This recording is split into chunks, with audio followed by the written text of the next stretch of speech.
Only real man over at PBC is Deontay Wilder. You want to know why? Because he's going to be fighting Tyson Fury in February. Now, you guys over there, all the other welterweights over there, this man is begging to fight you. And he's going to continue to beg to fight you guys. Guys need to put your big boy pants on and need to come over and make this fight with Terence Crawford because he's the best welterweight in the world.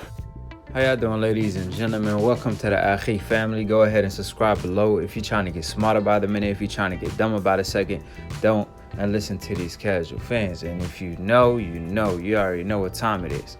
So Errol Spence reacted to Terence Crawford fight and Timothy Bradley, stating that all these welterweights are ducking Terence Crawford and they need to fight Terence Crawford. And he said, Timothy Bradley, shut your coon ass up, and laughing emojis. Obviously, Errol Spence taking shots at Timothy Bradley.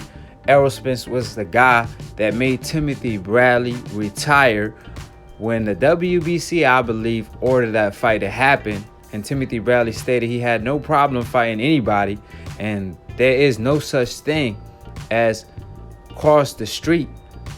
Then how come he didn't fight Errol Spence? But like I said, I already talked about that on Split Decision, episode 13, so I'm not going to talk about that much. Check out Split Decision, episode 13. We host it live every Sunday. So that being said, the reason Errol Spence called Timothy Bradley a coon, because he believes, like a lot of people believe, that Timothy Bradley is not sincere when he speaks about Terence Crawford.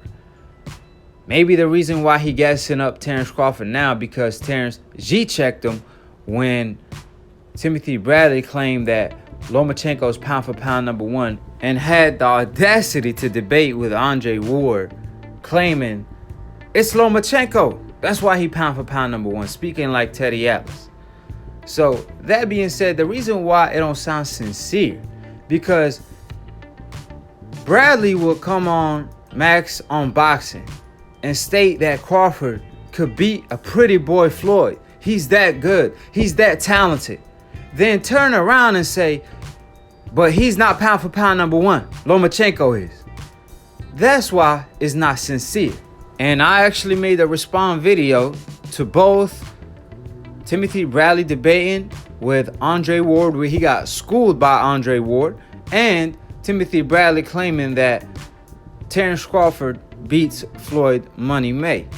So I'm gonna leave both of them links in the comment section below, so check it out if you even dream about debating about that topic. So like I said, the fact that Errol Spence is clowning Timothy Bradley is not a surprise, because Timothy Bradley, when Errol Spence was active before the car accident, he was claiming that Errol Spence is ducking Terence when Errol wanted the smoke. However, if fights are easier to make on the PBC side, obviously, Heyman is going to want to make them fights first.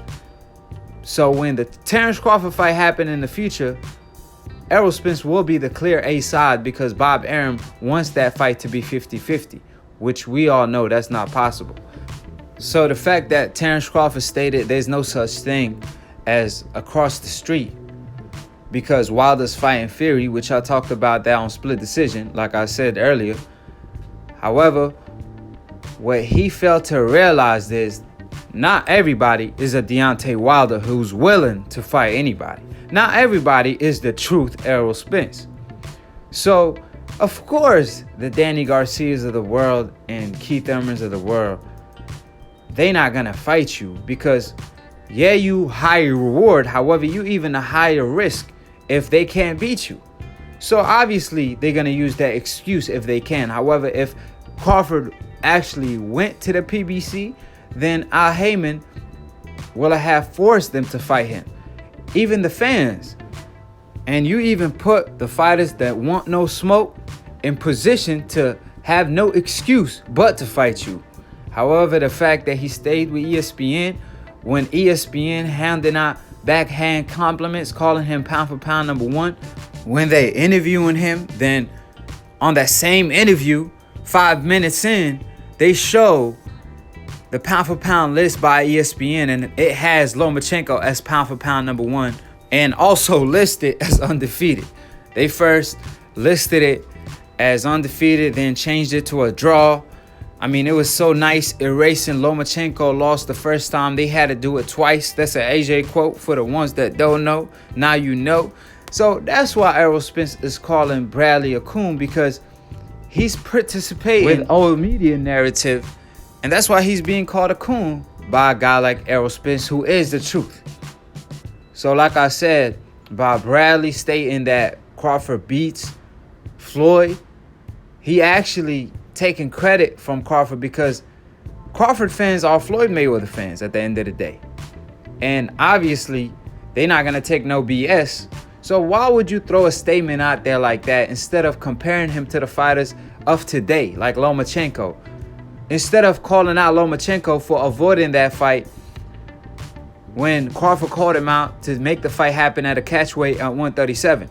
Floyd Mayweather at the time, if y'all remember, he moved up 5 weight divisions, and they were telling him to move up another weight division to fight a Gennady Golovkin that was overhyped, and even Max Kellerman, who overhyped him time and time again, joined new media narrative claiming that he's overhyped after he lost to Deveryachenko because the train done crashed, right? He hopped off the train. Now he on the Lomachenko train. So once that crash, is he going to hop off that train as well? I don't see Max Kellerman calling out Lomachenko for not fighting Crawford, for example, telling him, hey, listen, you got a pound for pound number 1 fighter calling you out at a catchweight at 137. Why not make it happen? He don't call out Lomachenko for ducking a Pacquiao, the fighter that everybody chasing. He turned down that fight. He don't call out Lomachenko for avoiding the Salido rematch that they try to erase off his record.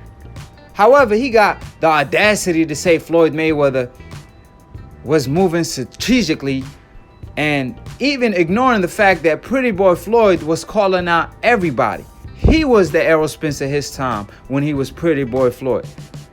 So that being said, Floyd Mayweather, even when he became Money May, he always fought fighters coming off their biggest win, including even a Canelo Alvarez when he beat Trout, including even a Pacquiao. He beat him when he was 36 years old, 37. However, they give him no credit for that. Even Shane Mosley. Timothy Bradley want to point out Shane Mosley being old when Floyd Mayweather fought him. However, he failed to realize that Shane Mosley avoided the pretty boy version. So that ain't a Floyd Mayweather problem, is it? However, that's why Timothy Bradley being called a coon by a lot of fans, including the truth, Errol Spence. So that being said, I just want to give y'all my thoughts on what Errol Spence had to say, and the fact that he came out and made that statement shows that he kind of having a good recovery. Inshallah, he comes back stronger than ever, and hopefully we see Terence Crawford and Porter put their friendship aside and fight each other, and that's going to be a hell of a fight. So till then, subscribe below if you're trying to get smarter by the minute. If you're trying to get dumb about a second, don't, and listen to these casual fans. And like I say, click on the notification bell to get notified every time we post to go live on Split Decision, because y'all don't want to miss it on Sundays. So call in. We had trouble this week because obviously it was our first time going live. So we had a lot of difficulties. However, them issues are solved. At least that's what I'm hoping. So stay tuned for Split Decision every Sunday. It's a boxing debate show, first of its kind, and y'all definitely don't want to miss it. Shout out to Professor Nam. Shout out to DBN. Shout out to Dante for starting the new media wave, and to be continued on the next episode of Akhi TV. But till then, follow Lunatune in the description box below on IG and keep it a G, because he too part of the new media. And peace, and we out of here.